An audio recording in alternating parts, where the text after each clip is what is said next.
Hello viewers, তোমাদের মাধ্যমিক ABTA test পেপারের জিওগ্রাফির আরও একটা সমাধান নিয়ে চলে এলাম। Page number 272।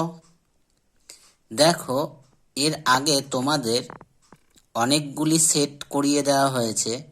যারা এখনো পর্যন্ত আমার ভিডিওর প্লেলিস্টে ভিডিওগুলো দেখোনি তারা দেখে নাও। আর তোমাদের পরীক্ষা 1 মাস বাকি আছে। এই 1 মাসের মধ্যে কি কি করণীয় তোমরা করবে সেই বিষয়ে একটা ভিডিও আমি আপলোড করেছি। তা তোমরা যারা দেখোনি তারা ভিডিওটা যত তাড়াতাড়ি পারো দেখে নাও এবং আমার চ্যানেলের সঙ্গে যুক্ত হয়ে যাও। এখানে তোমাদের খুব ভালোভাবে গাইড করা হবে। সমস্ত এবিটিএ টেস্ট পেপারের আর্টস গ্রুপের প্রশ্নগুলো সলভও করে দেওয়া হবে। চলো আমরা দেখি বিভাগ কয়ের সঠিক উত্তরটি নির্বাচন করো। উচ্চ ভূভাগে নদীর সঞ্চয় কার্যের ফলে কিসের সৃষ্টি হয়? না পলল শাখার। তারপরে দুয়েরটা দেখো, জৈব বর্জ্য হলো কি? ধানের খড়। তারপরেটা দেখো, 1-3 ঋতু পরিবর্তনের ফলে যে সমুদ্র স্রোতের দিক পরিবর্তন করে সেটা হচ্ছে কি? মৌসুমী স্রোত। তারপরে দেখো, বায়ুর গতিবেগ মাপা হয় অ্যানিমোমিটারের সাহায্যে। তারপরে দেখো, মরু অঞ্চলে লবণাক্ত হ্রদকে কি বলা হচ্ছে? প্লায়ার হ্রদ বলা হয়। তারপরে দেখো, আটলান্টিক অঞ্চলের একটি শীতল স্রোত হচ্ছে কি? বেঙ্গুয়েলা। তারপরে 1-7 দেখো, ভারত ও চীনের আন্তর্জাতিক সীমারেখার নাম কি? McMahon line. তারপরেরটা দেখো, 1-8 ভারতের জীবনরেখা কাকে বলে? না রেলপথকে। তারপরে 1-9 দেখো, ভারতের বৃহত্তম হিমবাহ কি? না সিয়াচেন। তারপরে দেখো, প্রতিযোগ অবস্থান কাকে বলে? পূর্ণিমাকে বলা হচ্ছে। 11টা দেখো, সিটি অফ স্পাইস কাকে বলা হচ্ছে?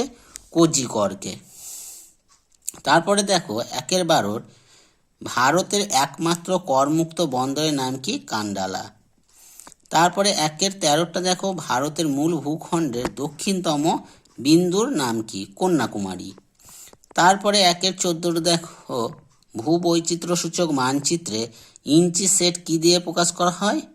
15 মিনিট গণিত 15 মিনিট। তারপরেরটা দেখো,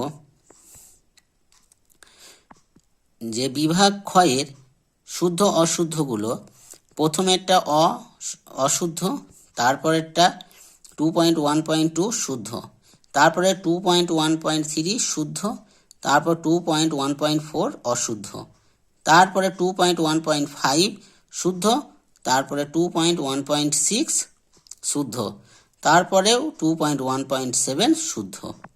শূন্যস্থান পূরণগুলো একবার দেখে নাও।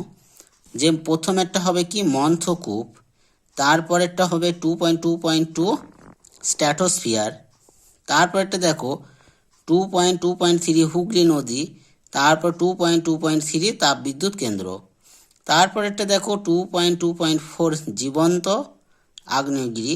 তারপরে দেখো 2.2.5 র্যাডক্লিফ লাইন। তারপর 2.2.6 চেন্নাই।